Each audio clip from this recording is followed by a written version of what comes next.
Good evening, students. Today I'll start with a new chapter and a new module, rather, that is Australian literature. Please do subscribe, it's a request because I really need subscribers. I would think that it is my videos and my teachings are helping you, so just a request. Now let's start with the text.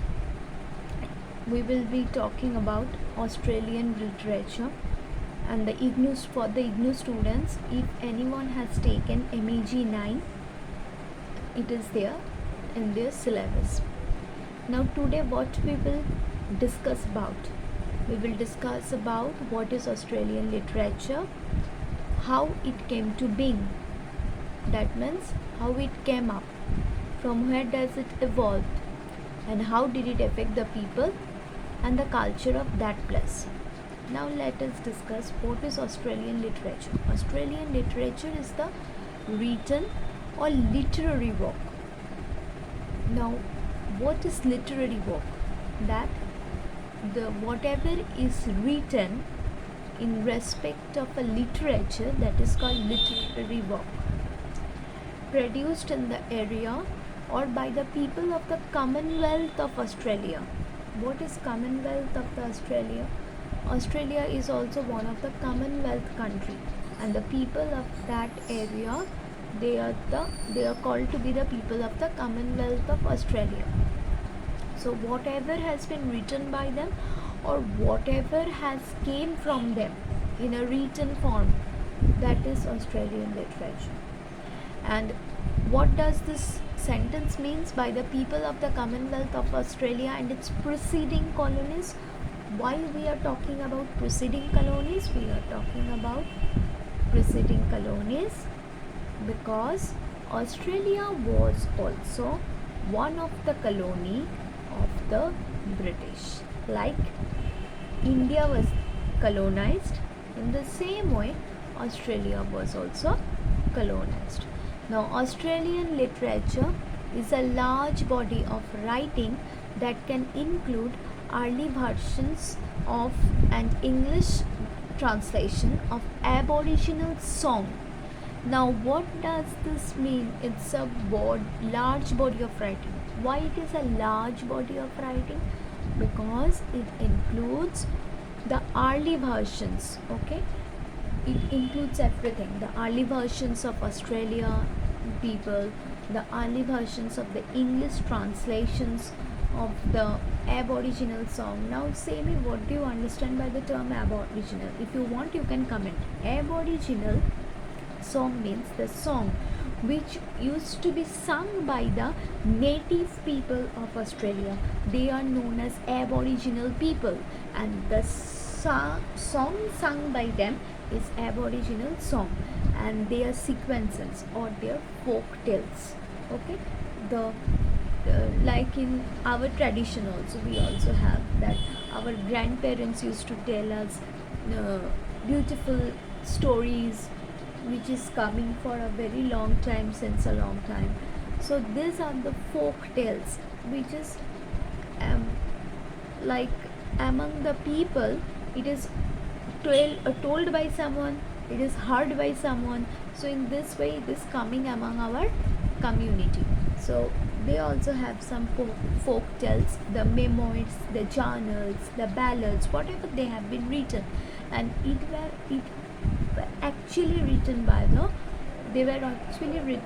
European explorer. Why European explorer? Because the native people have a different type of written language. Most of the people used to live in bush areas and forest, so automatically they had a different types of languages, which is very impossible for a normal for a intellect people to read about. So therefore European explorers or the settlers who went there, who explored the place, who settled there from Britain, they used to write about them. Now let us move to the next slide. Technically speaking, Australian literature comprises the following. What does they composed of?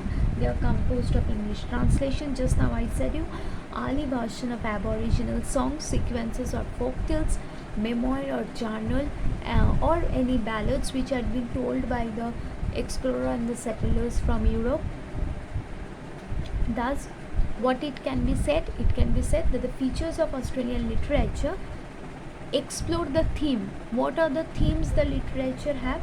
That is aboriginality, mateship, egalitarianism, democracy, national identity, migration, and so on. Okay. Now, to understand how the literature came up, how the literature helped them.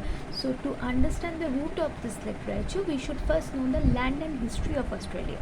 The connection between India and Australia can be traced on the geological sense. Now go to the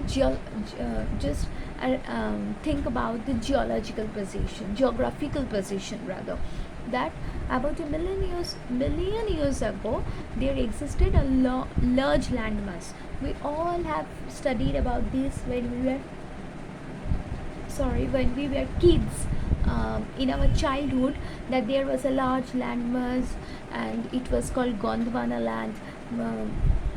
That land was comprised of America, Asia and Africa. Later on there was a destruction. The land became parted and the countries became separated from each other. So that was the old story which we have already known since our childhood. It is said that the first Aboriginal settlers reached Australia about 5,000 years ago. The first European who reached Australia was said to be a Dutchman. He was a Dutchman from Europe. His name was William James. On the other hand, Aboriginal people were already existing there. So he was the explorer who went from Europe to explore, but there were also some native people. They were known as Aboriginal people. In 1622, the first batch of British sailors who went there to explore, their ship got destructed. Their ship was wrecked actually. The Dutchman William Dampier, who explored the continent in 1688 and 1691, he gave a initial report that there were problems. There were miserable life of the Aboriginals. There were hostility of the land. But afterwards, when Captain James Cook went there to discover Australia, he landed there on 29th April 1770. So he called that land New South Wales. He gave that name New South Wales. It was made the penal colony. Now, what is penal colony? Britishers went there and colonized Australia. Now, why did they colonize Australia? Their main purpose was not to trade. Like for coming to India, after coming to India, they came to India for trading. But in this place, they didn't went for trading. What for they went? There were lots of trial cases were going on, criminal cases were going on. They colonized most of the countries that time. So there was a very overcrowded for the prisoners in the jail. So they were not getting any extra space to provide to the prisoners to stay. So what will they do? So that's why they colonized and they explored a land called Australia, just to make that place a home for the prisoners they were convicting. Okay, thus British colony emerged, and in everything land played an important role.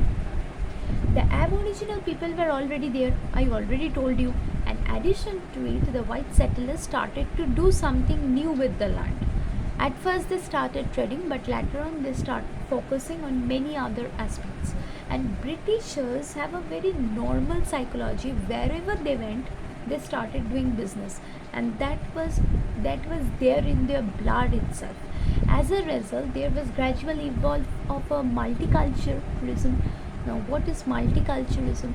Many type of culture of the European explorers, culture of the European settlers, culture of the native people, all got mixed up. Okay, Aboriginals were prominently ignored, deprived of their land, on the flip side, new settlers started acquiring land. Basically, to be very honestly, if we think in that way, whoever explore something, whoever settle in a new place, they obviously go in that place to do something new. So obviously the settlers went there and they started acquiring land. They became producers. Either they were manufacturing something, either they were started doing business. So rich powerful people started having a leisure lifestyle because they started doing business. They are acquiring money, and when you are acquiring money, you are obviously going to have a leisure life. Okay, so on the other side, the aboriginal people were oppressed, so they were struggling for their survival. Few writers among them started publishing journals. Among the intellect people, some started publishing journals, letters, narrations. Thus started the feeling of Australian nationhood. When people used to read the letters, used to read the pamphlets, used to read the newspaper, journals, everything, they understood that we need a independent country for ourselves. So the feeling of Australian nationhood, the feeling of ideology of democracy started coming into their mind. Certain kinds of writings were coming up, such as adventure, humor, romance, everything. They were writing about many aspects. Okay. Few started writing about the lifestyle of the Aboriginals, their struggle, about the women, about the children, about the traditional culture of the native people. I already told, so there was a gradual progress of multiculture. Thus, it can be concluded that Australian literature portrays both about the Aboriginals and the white settlers. Thank you.